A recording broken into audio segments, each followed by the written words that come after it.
There's some legends. Here's some legends right here. What's up, legends? What's going on? Ron Boone. Oh, here we go. And Ollie Taylor, ABA. We got it. We got a spot right here. We got one spot real quick. We got. Oh, look at this guy. Oh yeah, you can't mess with that right there. That's Hall of Fame right there in Utah. We got some food for you, and I believe, it's for charity. It's charity. Ron Boone is a master, man. Well, hey. I'll give you half of what I'm giving. Jimmy, we'll give him half of what we're getting. Absolutely. Oh, here we go. All right, we got it. Have a seat, Thank you sir. for joining us, legend. Jimmy, you want to do the intro here, bro? Absolutely. Yeah.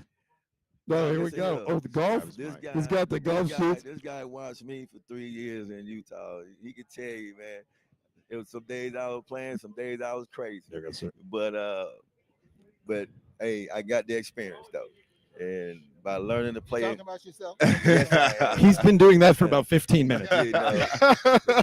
It's awesome. Thank you for joining us. Thank you for coming down and like Brent was saying, thank you for spreading your time for the charity and doing the wonderful things you've done for many years for our game. 13 years. I started in the ABA with the ABA, which they should also bring the ABA records into the NBA, just like baseball just did with the Major League Baseball. I know the ABA. Jackie Moon played in the ABA. Jackie. Dallas Chaparrals is now what team in the NBA? New York Mavericks. The Brooklyn Nets. The Brooklyn Nets. Couldn't be the Brooklyn. The Mavericks. The Chaparrals are the Mavericks. The Dallas Chaparrals was an ABA. Oh, the Dallas Chaparrals. Yeah. The Mavericks, right? No? When he Mavericks, when he. Oh, no. No, I know, because I just literally had this conversation with somebody. See, that's great trivia. I don't know. That is good. I don't know. It is the San Antonio Spurs. Yes, correct. Got it. That's all right. Got it. Kansas City Kings in the NBA is now what team in the NBA? Oklahoma. Oh no, I mean Sacramento. Sacramento. Okay, now we got all that straight. But wasn't Sacramento the Jazz first? I mean, wasn't the Jazz? No. Yeah, New Orleans first. New Orleans. Yeah, New Orleans, and then they moved to Utah. I bring that up just to get it. Okay, so I started in the ABA with the Dallas Chaparrals, and then I was traded to Utah. That's the Utah Stars, which is the ABA. Got it. As well. Then when the leagues merged in '76, there was the dispersal draft, and I went to the Kansas City Kings, and that's the reason I brought that up, because the Kansas City Kings now the Sacramento Kings. Right. And the Lakers, and then back with the Jazz. Yeah, so wow, that's history. Years, Yeah, played with the history. Thiers when he was a younger guy, wasn't he? Who? Reggie Thiers. Reggie Thiers. I'm 77 years old. Thiers is behind me. Okay. Reggie 77 young. God bless you, my brother. He came after me with the Kansas City Kings. Yeah. Okay. Yeah. You're just getting into your prime. Yeah. He's just getting ready. Looks it's like like for him to become president. He's right in the prime now. This is like your political years are about to start. Yeah. I got a birthday coming play right now. But now, man, that's what I keep telling Jimmy. He needs we need to call our boy Cube and get you in the big three. In the big three. No. Just keep it real, keep it 100. He's young. Shout out to Cube because he asked me personally. But what I said to him is our coach. You know what I mean? Our coach, man. I don't want to catch an elbow and then have to walk into a boardroom meeting. He's got too much left in these knees. We need to wear these knees down a little bit more. That's what I don't have that no more. I got 2 knee surgeries. I got my scars to prove, man. I just had mine in August. Yeah. Oh, that's not too bad, though. He's got it too. Are you good, Jimmy, over there? Yeah, no, I'm good. I was blessed. I'm fortunate enough, thank God, that I never had any major injuries when I played. Yeah, no injuries. So what year where did you go to school at? I'm from Omaha, Nebraska. Okay. Now, before I get the question from you, because the first question I get from people that aren't familiar with Omaha, Nebraska is what? Is what? Any black people live there? Oh. That's the Hey. very first question I get when I get there. When I tell people and where I I'm can from. tell you, yes, because I've been there a couple of times, Okay. and there are a lot of black people in Omaha. So I'm going to name few people that from Omaha, Nebraska that you might be familiar with. We'll go with Bob Gibson, Okay. Hall of Famer in baseball. Yes, Cardinals. absolutely. Bob Boozer. The Cardinals. Bob Boozer. Remember him? Bob. Bob Boozer was Olympian. I don't know Played on him. 1971 Milwaukee Bucks championship Great team history. and with the Chicago Bulls. Awesome. Okay, then we got Gale Sayers. Yes. No Gale Sayers. Yeah. Roger running Sayers. back, Chicago Roger Bears. Sayers, who's Gale's brother, Mm-hmm. who remember what was the sprinter's name back then? Way back, Bob. Anyway, he was a world-class sprinter and one best in the world. Johnny Rogers. Wow. And Marlon Briscoe, the first black starting quarterback in the history of the. Wow. So in other words, a lot of black people who we know came out of Omaha. Exactly. And we all grew up in the same neighborhood. Mm-hmm. That's same neighborhood. Shout out to what neighborhood? Shout out to the neighborhood. Nebraska. That's what you call setting your goals, and you got dreams to fulfill. Yeah. So exactly. that's to all the other kids out here too, man. If you can't set your goals and put a check mark off on it. Mm-hmm. Mm-hmm. You know, there's different levels to this mm-hmm. goal setting. When you check them all off, you'll have that last box that you made. That's all you gotta have. So, like, if if we're in a room with a bunch of aspiring young athletes, what advice would you give them, or how to start a list? Like, what a few things that I think may be helpful or advantageous for them moving forward if they want to become a professional athlete, mm-hmm. professional basketball player like yourself. I would say, I think Boone would say, just stay humble. Put the work in. You'll know when you need your rest, when you put your work in. Mm-hmm. Be coachable. Learn things all the time. Let people see your progress. If you don't let people see your progress, then how would they know about you? So it's all about just being there. Notes. Just being there. And then as you get older, you're going to have other people following you. So be that leader, not a follower. Because it's time for our young kids to start leading themselves to the glory, to where they can be respectful by their peers and everyone above that. That's wonderful. There's a ton of these travel teams. There's a ton of coaches now, I think, and I'm using Utah. I live in Salt Lake City, mm-hmm. and there's coaches out there coaching young kids now, and they start them in the 4th grade. Tremendous amount of training these kids get. Mm-hmm. That's just unreal. That gives them every opportunity to be good at this sport. Right. And so, like, the main thing that they teach is education first. It is. And as you said, you got to put the time in, you got to put the work in if you want to be at this level.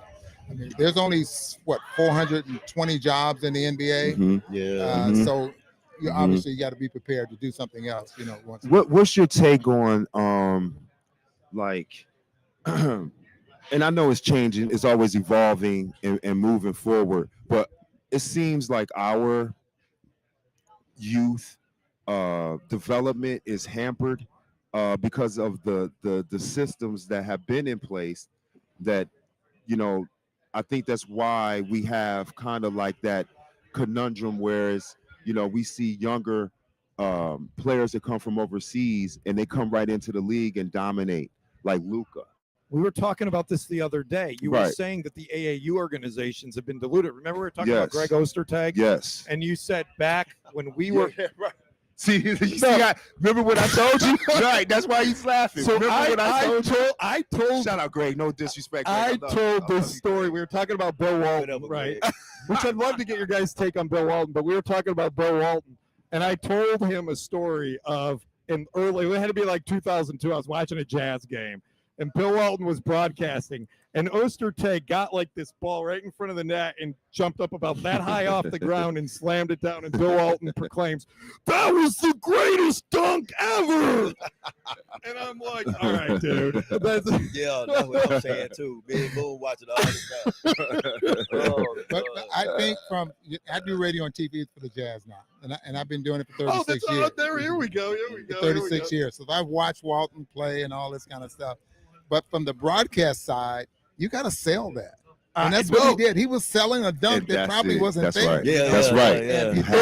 That's right. It's just the way it happens. That's right. That's right. So you're listening to something like that, and you got to look. It's funny. It's funny. It's funny. It's real funny. Jimmy and I laughed for like 5 minutes about Greg Ostertag and greatest dunk ever. You just saw my. And so you know, because he's my teammate. He's my AAU teammate. Greg Ostertag. Right. He's on the same team, and we had a nickname for him. His nickname was Dunk Bait, because he always got dunked on. We used to dunk on him all the time, and then we get in the games, you go travel, and he would always get dunked on. But Greg, I love Greg because Greg's a great person, a beautiful family, all of that, and he could play. Greg is a great player. Yeah. But as he got older, he learned how to play. He learned how to play. Now let me defend these big guys. It's because of us. But a lot of time, us guards that get beat off the dribble. Yeah. Put our big man in the bad That's right. We do. When they get dunked on. Yeah. It's our fault. Yeah. Posterized. Oh, yeah. You know? Yeah, I'll take some blame. I'll take some blame for that. Absolutely. Hey, man, he learned quick though. When I got to Utah, he was in a boot for about 2 more months before he started the season. Then he had to get back in shape. So it took him a lot of time. Yeah. And his reaction time was off a little bit when I first got there. But once he got the hang of it, you'd be surprised how fast you give him the ball in the paint. He just tiptoe and dunk. Yeah. Boom. And then go back down. Yeah. One thing. Duncanville. That's Duncanville. Okay. Yep, Duncanville. Yeah, he was from Duncanville. Right? Absolutely. He ended my high school career. We had the playoff in LA, and a little incident happened with the Shaquille O'Neal. Yeah. And boy, that little fire up under us, man. Ostertag played probably his best game that whole series against Shaq. Yes. He ain't had to dominate. All he had to do was stay in front of his man. Front. That's right. And hold his ground. And that's why I said shout out to Greg. Yes, he did. We had him in pick and roll. He rolled down that paint. He know how to pass. We taught him how to man. He knew how to do a lot of things that was helping us in the long run. You know. And one thing though, he had a real way of shooting free throws. Yeah, that thing was going straight to the rim. Straight in flat. But if it goes in, it goes in. That's right. But he played with no emotions. So Jimmy, that's what we wanted to do. Learn how to get mad. That's what Jimmy was saying. Though, his comment was back then when Jimmy was playing, there was one AAU team in the area. Now my son's on like 3 AAU teams. I mean, there's like a million AAU teams. Yeah. They're flying. I mean, my son plays on a team where some of the kids fly to Memphis on the weekends. We're playing leagues there. It's like crazy. I'll give you an example of what you're talking about. You remember Ike Austin? Yes. Oh, yeah. Okay, his brother, Alec Austin, lives in Salt Lake, and he coaches kids. He's in the process of developing an academy. But he coaches kids from, I think he said they start them in 4th grade up to high school. Okay. And they travel, California, Vegas, and all this kind of stuff. I'd go to some of these games, and these 12-year-olds are shooting threes. And these 12-year-olds are shooting threes very well. Yeah. You know what I mean? So the game has changed so much now. You're training not only your ball handling skills and it's totally different. Stuff, but they're training to shoot the 3-point shot. Yeah, interesting. The game is just it don't went to a higher level, man. Yeah. Well, and dude, like Dan Fear's son Dan Fear's son is 14 years old. Eric Dampier. Oh, okay. His son is 14 years old and like 6'9" and is just like dominating so everybody. Let me ask you this question. Like, with that being said, right, they're better shooters or more skilled at shooting, or at least that's their focus. But the other aspects of the game, to your point, playing with their back to the basket, do they still even want to learn that, or is it just that's what the kids want to do? Personally, I think they need to learn to play with their backs to the basket as well. Mm-hmm. You know, if you're going to be that kind of player, you need to be a well-rounded Mm-hmm. player. Yeah. Mm-hmm. I mean, just think if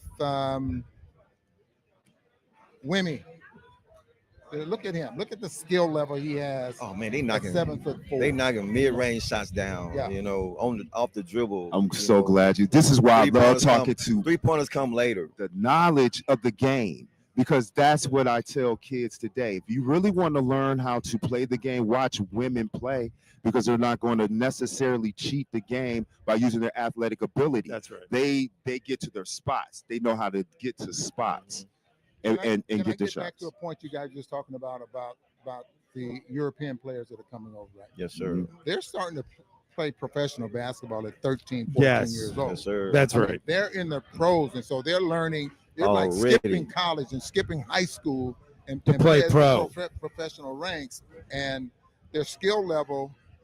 And Luka's only 25. Yeah, It's To crazy. your point, when I was going overseas, we practiced twice. It was mandatory.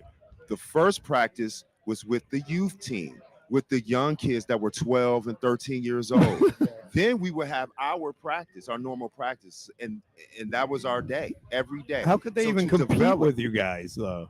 Well, because we did drills, Yeah. and then we did breakdown drills like 3-on-3, It's 2-on-2, There's nothing 4-on-4. physical. You know what I Yeah. mean? So, what they're learning is footwork, It's like timing, how to execute. You know, they're getting a mental aspect of the game, coupled with the physical, by practicing with professionals. Our youth here in America has been handcuffed for the past 50 years and not being able to develop the way that they have, and that's the difference. I do want to score one point that you made that I think is important. I think because of all these teams, you've diluted coaching. And when you dilute coaching, you lose people that are knowledgeable and teaching them the right things. Yeah. And I've observed this myself. With my son is 13 and he's a football and basketball player. And most of these coaches are running 5 out. That's the offense. Mhm. They're not Mhm. teaching them Yeah. how to play. Right. It's get the ball, spread out, Right. let the guy drive. Yeah. Move it around the perimeter, get a guy open, take a shot. Not the Like, intricacies of the. And I'm telling you, some of the coaches are good, but Jimmy, I guarantee you, when you were playing with Greg in AAU and there was one AAU team, you got the best coach in Dallas. Definitely. Yeah. We have. Yeah. That's- we had I two of think the that's best a coaches. big epidemic problem too. So I'll get into that, but let me ask you a question. Are you one of those parents that sit in the stands and yelling and screaming at your coach? Jimmy, do I sound like? Okay. So real quick, I am one of those. Jimmy knows me well. Jimmy knows me well. I'm one of those parents that is yelling and cheering the players and the coaches, but I'm kind of mean to the refs. But I backed off on that a little bit because we can't get refs anymore. Hey, Oh, sometimes man. you just gotta soak it in, man, and let it happen. I seen it worse in Houston. I seen it's worse in Houston. They get to the point where the parents think they playing the basketball game. Yeah, they're crazy. The parents are crazy. So that's how They your are. kids. They really are. If your kids are seeing your parents react to all of this stuff, so what you think that player gonna be doing? So I got a good parent story. My son, my 8-year-old, not my 13-year-old, was in a game this past week, and the dad got so mad on the other team, he walked across the court during the game. They had to stop the game. He took his son off the bench and left the game Ridiculous. and yelled at the coach, at his coach in the middle of the Ridiculous. game. It was crazy. I'm like, That's horrible. You That's gotta a get- terrible You example gonna get for those parents kids. switching kids in the middle of the season, Yeah. which is not good. it's not good. Because now they think the parents always think their child is always better, but how are you getting your child trained? You gonna Correct. pay for the training because sometimes you think you need more playing time because guess what? That coach might feel like he's not ready Yeah. because the game to him is faster. Mm-hmm. Because sometimes Mm-hmm. parents want your child to play up one level, Mm-hmm. but your child needs to stay at that one level first. Exactly. Did you go to when we took those players to you guys? Did you go to Japan? No. We took with the Jazz. The Jazz was the first team in the history of the NBA to start a junior program. Really? Junior jazz program. Right. Yes. Now I think Yes. everybody's copied that model, and every team in the NBA. They have it now? And every team. I think every team does it now. And where do they play? Junior NBA I don't know style. where the Mavericks play. But Yeah. I'm sure there's a junior jazz league. It's not just one. It might be a junior jazz team in Duncanville. Might be one in Grand Prairie. Right. All over the Oh, city. okay. There's things like that. Like a junior Dallas Mavericks team? Like it's called Junior NBA, and they have leagues. So they'll just have like Utah, Chicago, Dallas, name teams in there, but it'll only be like maybe 10 teams, depending on how many kids they have. And and it's different age groups. You could go from 6 to 8, 9 to 11, 12 to 14, or stuff like that. And the reason I bring up you sometimes it's hard finding coaches for so many leagues, but they get a chance to play at that age and probably get some good coaching. The new owner of the Jazz, his name is Ryan Smith. Tech, obviously made a lot of money in tech business. He just bought a hockey team. Okay. He went through a junior jazz program in Salt Lake, and he's proud of that. He's 42, 43, 44 years old and a billionaire. But the training and the opportunities that these young kids have now is tremendous. And that's what it's about. Yeah, that's what it's about. He had the opportunity to come to camp, right? And he was exposed to something different. He acted on it, and now it's a part of his life, his career, his livelihood. That's wonderful. Well, my son now, I'm moving my son under this guy's guy. Oh, I got him. So you can sit in the stands and. Oh yeah, I'm done. Jimmy's guy is the head coach over there at Prestonwood, so I moved my son over there. And he's playing for him now. Yes. Shout out to Jeff Clarkson. Sometimes you gotta let him go, man. Honestly, with basketball, I didn't play basketball, so I don't get involved with He's a hockey player. That's why he's a little rough around the edges. No, I coached youth football. That's what I did. I was more of a football guy, but I let the guys that know basketball coach my son. There's no reason. There's no spot for dad doing that, bro. There's a place for everybody in sports, regardless of whether you can play or not. I wasn't talking about you. Learn the game, man. Learn the game. My spot is on the stands, complimenting the refs. There you. That's part of the game too. Great calls. Great calls. Well, now that I'm over at Prestonwood, I'm trying to be more positive, yelling from the stands, right? Try not to be that crazy dad. So the game right now, and I'm gonna go get me a drink here, man. Okay, you got it. The game right now is so analytical. Yeah. In every sport, not just basketball. Every sport. I would imagine our owner just bought a hockey team. I would imagine analytics are in hockey as well. I don't know how it would be, but for some reason or another it is. But it's so analytical now that coaches are coaching that way. Coaching by numbers and I think it wears a lot of veterans out sometimes, because I'm broadcasting games and I see a 3-on-1 break and they pull up and shoot a 3-point shot, and that just wears me out. I don't understand. Yeah. Because you're looking at a league average, and it is funny, don't correct me on this. Yeah, it is funny. I think the league average for transition 3-point field goal percentage might be 33%, whereas a layup is like 99 to 100%.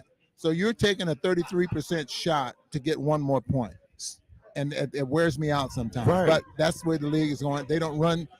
So what's the justification in the analytics of that? Like, if you shoot more threes, you have a better opportunity of scoring more points. That's the thinking right now. If you shoot 8 threes and you make 4, it's better than shooting 8 threes and shooting 2 and making at a 99% clip. Right.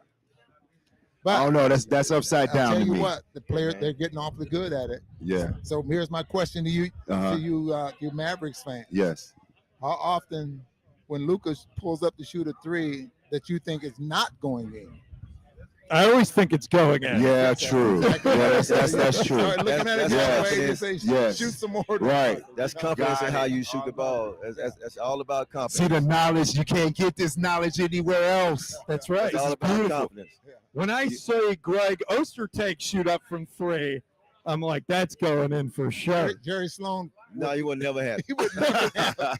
I should check his history. I bet he had like 5 attempts in his entire career. Right. Oh, for sure. Antoine, get on and get him. He already know he coming out. Oh, Antoine Carr. Yeah, Antoine Yeah. Carr. Yes. Go down to the bench. Sloan come down there. Yes. That whole face turn into a whole face and start blessing him out. It ain't ashamed of blessing you out on that bench, man. And just look at him then. Go on back down his business. You know, I guess I got to tell you this. While we were sitting here, I When realized you guys go to break, you don't go to break or anything. we just you guys you can go to break. Well, I know I'm about to go. I was going to tell you guys. quick. I remember. I gotta go work on my putting I game. remember how I remember Chris, because I was Jimmy knows this. I was younger. I was really into the baseball and basketball cards. See, I got this. I had to look it up, but I know I got this. I got this right here. Right. I don't like And it. if I knew, don't look like at it that guy. Look at that. I'm out of here, man. I don't like it. Look, you got my guy. Look. Thank you, my brother. Chris, thank you very much. You running off guests. You supposed to bring guests on. That's great. Thank you for spending Ron, time. I know you got to go too. Thank you very much Yes. for Go ahead, joining. get you something to eat. Ron, I didn't pull up your you shoot. card. What should we expect today out there on the course for you? Like what you looking at? Golf course? Yeah, what you looking at on the course for? The margin of error is in golf is about that. Expect shanks. And I think the big thing to expect is when some guy hits a bad shot, then there's a bad word behind it. Hey, but you know what? This is what it always rings true for golf. You can have a bad round, but you hit that one sweet spot, you coming back to play the game. And that's what's great about this game. And if you were any kind of athlete, golf is a sport that you're trying to beat. That's right. This is the you ultimate. know what? That golf course will shoot the same score every time. You're trying to beat the golf course, and if you're not a professional, you don't do it. I'll tell you this quick story, then I'll let you run. I met Jimmy here a couple of years ago at this tournament. Okay. And I don't play, so I was Jimmy's caddy. I drove Jimmy around the course. And Jimmy's like, at the beginning, he's like, yeah, I'm pretty good. And the first couple of holes didn't go so well. And we get about halfway through. And I said, Jimmy, what are things going to pick? He goes, I'm just starting to warm up. 6 hours in. He's still warming up. It was my first time out. No excuses. It was my first time out. I haven't played in like a year. So I had to get my calibration back. And it took longer than I expected. But I will tell you this. Most athletes pick the game up quickly. Yeah, of course. But then you hit that wall. You know, how do you get better? How do you get better? Because it is like any other sport. Most basketball players are good putters because of the touch. Yeah. You know, that kind of thing. Touching the line. You know, when I retired. What's your excuse, Jimmy? I like to putt. No excuses in putting. When I retired, see, when I grew up in the 60s. Baseball was our number one sport. Yeah, that's right. You know, basketball was tape delayed, all that kind of stuff. So baseball was our number one sport. Bob Gibson's brother coached us, coming in. And once basketball became, a part of your life, then so when I retired, I started playing softball with a lot of the guys that I grew up with and played high school ball with. And we played like 130 games a year because it was like we traveled. Wow. Yeah. And I looked up and I was 41 years old. And everybody that talked me into playing had quit, got a divorce. Because there's a few out there, huh? And so I gave it up and I took up golf. So I've been playing a long time. Thank you, fellas. Ron, thank you, Ron. We appreciate you. And again, thank you for the time. Pay is the same, right? Yes, it is. It is. We will split 50-50. The check is in the mail. When we get our check, we'll send you half. Ron, we really appreciate it, man. Thank you very much. I know you got. Thank you. Thank you.